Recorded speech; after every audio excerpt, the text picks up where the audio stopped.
Bismillahirrahmanirrahim. Assalamualaikum warahmatullahi wabarakatuh.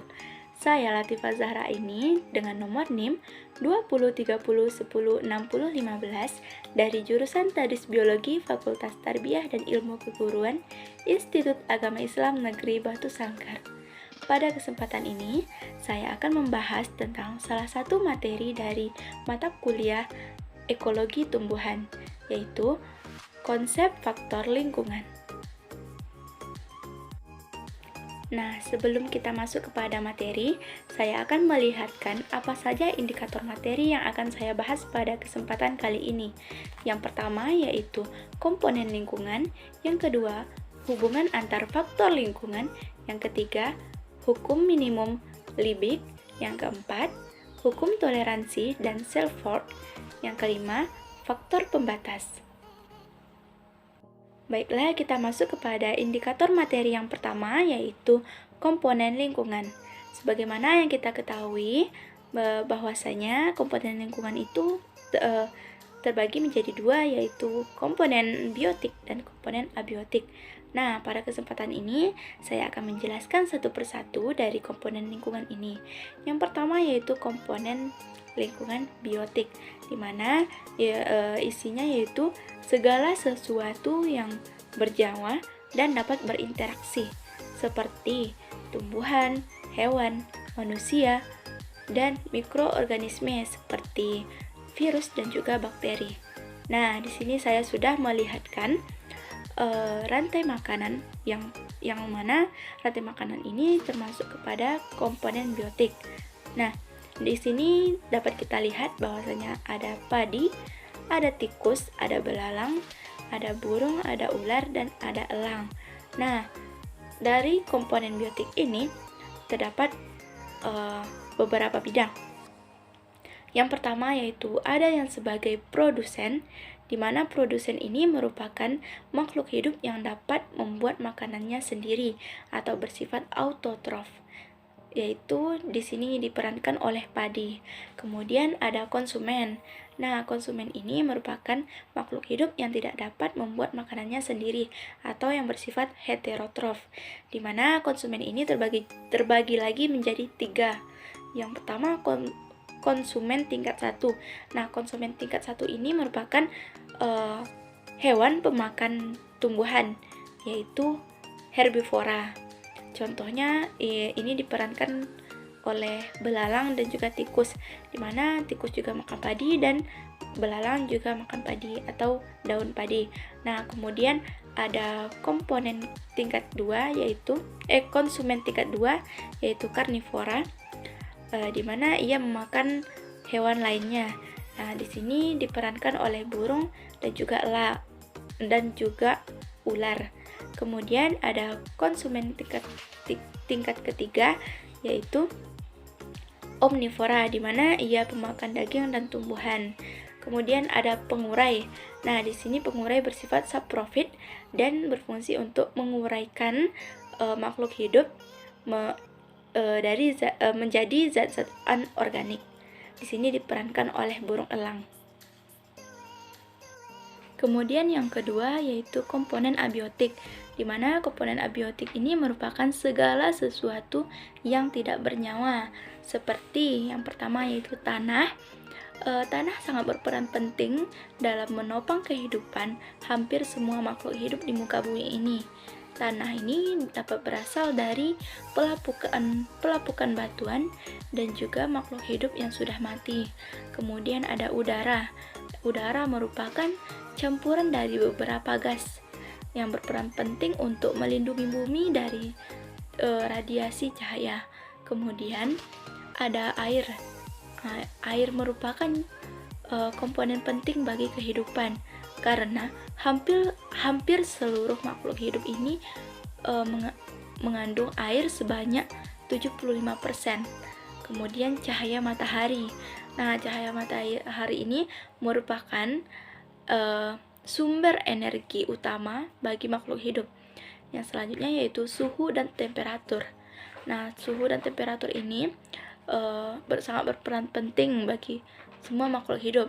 Setiap makhluk hidup itu memerlukan suhu optimum untuk kelangsungan biologis. Suhu optimum memungkinkan enzim pada tubuh makhluk hidup dapat bekerja dengan baik. Selanjutnya kita masuk kepada indikator kedua, yaitu hubungan antar faktor lingkungan. Nah, sebagaimana yang kita ketahui bahwasanya faktor-faktor lingkungan itu saling berinteraksi antara satu dengan lainnya, sehingga sangat sulit untuk memisahkan pengaruh hanya dari satu faktor saja. Sebagai contoh, bahwa kedua faktor iklim dan topografi akan mempengaruhi perkembangan suatu tanah. Nah, demikian juga iklim dan tanah akan mempengaruhi secara kuat dalam pola kontrolnya terhadap komponen biotik. Menentukan jenis-jenis yang akan mampu menempati suatu tempat atau daerah tertentu.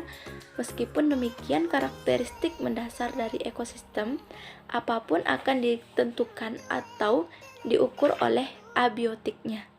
Pengaruh dari variabel abiotik ini akan dimodifikasi oleh tumbuhan dan hewan. Misalnya, terciptanya perlindungan oleh pohon meskipun sifatnya terbatas. Kemudian faktor-faktor abiotik merupakan penentu secara mendasar terhadap ekosistem. Sedangkan kontrol faktor biotik setidaknya tetap menjadi penting dalam mempengaruhi penyebaran dan fungsi individu dan jenis makhluk hidup. Semua faktor lingkungan bervariasi secara ruang dan waktu. Organisme hidup bereaksi terhadap variasi lingkungan ini. Sehingga hubungan ini akan menentukan komunitas dan ekosistem tertentu, baik berdasarkan ruang maupun berdasarkan waktu. Selanjutnya kita masuk kepada indikator ketiga, yaitu hukum minimum Liebig. Nah, pada tahun 1840, Justus von Liebig berpendapat bahwa hasil dari suatu panen tanaman sering dibatasi oleh nutrisi yang diperlukan dalam jumlah yang banyak, seperti karbon dan air. Dan kekurangan fosfor seringkali merupakan faktor yang membatasi pertumbuhan tanaman tersebut. Kemudian dibuatlah hukum minimum yang berbunyi, pertumbuhan dari tanaman tergantung pada sejumlah bahan makanan yang berada dalam kuantitas terbatas atau sedikit sekali. Hukum minimum hanya berperan dengan baik untuk materi kimia yang diperlukan untuk pertumbuhan dan reproduksi. Berhasilnya suatu organisme pada sebuah lingkungan ditentukan oleh faktor minimum. Pada keadaan serba kekurangan atau di tanah kritis, tanaman tidak ditentukan oleh keberadaan unsur yang melimpah seperti karbon dioksida dan air, tetapi ditentukan oleh unsur yang jumlahnya minimum dan diperlukan sedikit oleh tanaman seperti nitrogen, magnesium, boron, zinc, dan sebagainya. Kemudian unsur yang ketersediaannya dalam jumlah minimum tersebut bertindak sebagai faktor pembatas. Kemudian hukum minimum Liebig hanya dapat diterapkan bagi ekosistem atau habitat yang mantap, di mana arus energi dan materi yang masuk sama dengan yang keluar. Selanjutnya kita masuk kepada indikator keempat, yaitu hukum toleransi dan Selford. Nah, organisme memiliki batas bawah minimum dan batas atas maksimum, di mana organisme tersebut masih dapat hidup pada rentang tersebut. Kisaran minimum sampai maksimum tersebut disebut sebagai batas toleransi. Suatu organisme dapat memiliki toleransi yang luas untuk satu faktor dan memiliki toleransi yang sempit untuk faktor lainnya. Kemudian, dengan mengetahui kisaran toleransi, suatu organisme dapat diketahui keberadaan dan penyebaran atau distribusi organisme tersebut. Kemudian, organisme dengan kisaran yang luas untuk semua faktor cenderung untuk mempunyai sebaran yang luas, misalnya rumput. Kemudian, bila keadaan optimum untuk suatu jenis faktor tidak tercapai, maka batas toleransi terhadap faktor lainnya dapat menyempit. Kemudian, seringkali ditemukan organisme di alam yang hidupnya dalam keadaan tidak optimum dengan faktor-faktor fisik tertentu. Contohnya, jenis anggrek tropis sebenarnya tumbuh lebih baik dalam sinar matahari penuh daripada di dalam ruangan. Selama temperaturnya sejuk, di alam anggrek tersebut tumbuh hanya dalam ruangan sebab anggrek tidak tahan panas matahari langsung. Kemudian, periode reproduksi. Seperti pada biji, telur, embrio, kecambah, larva, dan anakan, biasanya merupakan periode kritis dan mempunyai toleransi yang sempit untuk semua faktor.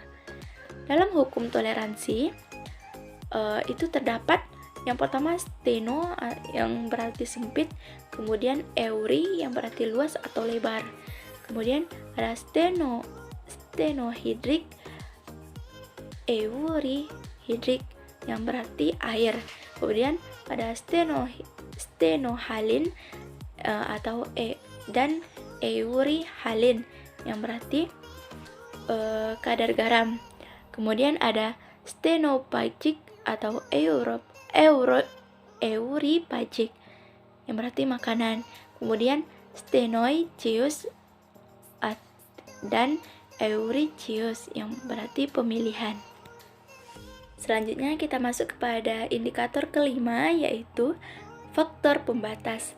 Nah, dengan mengetahui faktor pembatas suatu organisme dalam suatu ekosistem, dapat diantisipasi kondisi-kondisi di mana organisme itu tidak dapat bertahan hidup. Umumnya, suatu organisme yang mempunyai kemampuan untuk melewati atau melampaui faktor pembatasnya, maka ia akan memiliki toleransi yang besar dan kisaran geografi penyebaran yang luas pula. Sebaliknya, jika organisme tersebut tidak mampu melewati, maka ia memiliki toleransi yang sempit dan memiliki kisaran geografi penyebaran yang sempit pula. Faktor pembatas dapat dibagi menjadi beberapa macam. Yang pertama yaitu faktor pembatas fisik, di mana faktor pembatas fisik bagi suatu organisme kita kenal secara luas diantaranya faktora. Yang pertama ada itu cahaya matahari. Intensitas cahaya bukan merupakan bagian terpenting yang membatasi pertumbuhan-tumbuhan di lingkungan darat, tetapi penaungan oleh kanopi hutan membuat persaingan untuk mendapatkan cahaya matahari di bawah kanopi tersebut menjadi sangat ketat. Kemudian ada suhu. Suhu dapat dikatakan sebagai faktor pembatas karena pengaruhnya pula pada proses biologis dan ketidakmampuan sebagian besar organisme untuk mengatur suhu tubuhnya secara tepat. Kemudian ada ketersediaan jumlah air, di mana air dapat dikatakan sebagai faktor pembatas ketika ada organisme yang hidup terendam air, tetapi ada masalah keseimbangan air jika tekanan osmosis intraseluler organisme tersebut tidak sesuai dengan tekanan air di sekitarnya, serta faktor yang lainnya. Yang kedua yaitu faktor pembatas kimiawi dan non-fisik. Nah, di mana faktor pembatas non-fisik adalah unsur-unsur non-fisik seperti zat kimia yang terdapat dalam lingkungan akan menjadi faktor pembatas bagi organisme-organisme untuk dapat hidup dan berinteraksi satu sama lain. Kondisi lingkungan perairan berbeda dengan kondisi lingkungan darat, terutama ditinjau dari keberadaan unsur kimiawi seperti oksigen dan karbon dioksida dan gas-gas terlarut lainnya yang dapat diperoleh organisme di lingkungannya. Garam biogenik adalah garam-garam yang terlarut dalam air, seperti karbon, hidrogen, oksigen, nitrogen, sulfur, fosfor, kalium, kalsium, dan magnesium. Zat kimia ini merupakan unsur vital bagi keberlanjutan organisme tertentu. Yang terakhir yaitu faktor pembatas tipologi, ekosistem, dan indikator ekologi, di mana kehadiran atau keberhasilan suatu organisme atau kelompok organisme tergantung kepada kompleksitas suatu keadaan yang manapun yang mendekati atau melampaui batas-batas toleransi dinamakan sebagai yang membatasi atau faktor pembatas. Dengan adanya faktor pembatas ini, semakin jelas kemungkinannya apakah suatu organisme akan mampu bertahan dan hidup pada suatu kondisi wilayah tertentu. Jika suatu organisme mempunyai batas toleransi yang lebar untuk suatu faktor yang relatif mantap dan dalam jumlah yang cukup, maka faktor tadi bukan merupakan faktor pembatas. Sebaliknya, apabila organisme diketahui hanya mempunyai batas toleransi tertentu untuk suatu faktor yang beragam, maka faktor tadi dapat dinyatakan sebagai faktor pembatas. Baiklah, sekian penjelasan materi dari saya. Jika ada kata-kata saya yang salah, saya mohon maaf dan terima kasih atas perhatiannya. Saya akhiri dengan wassalamualaikum warahmatullahi wabarakatuh.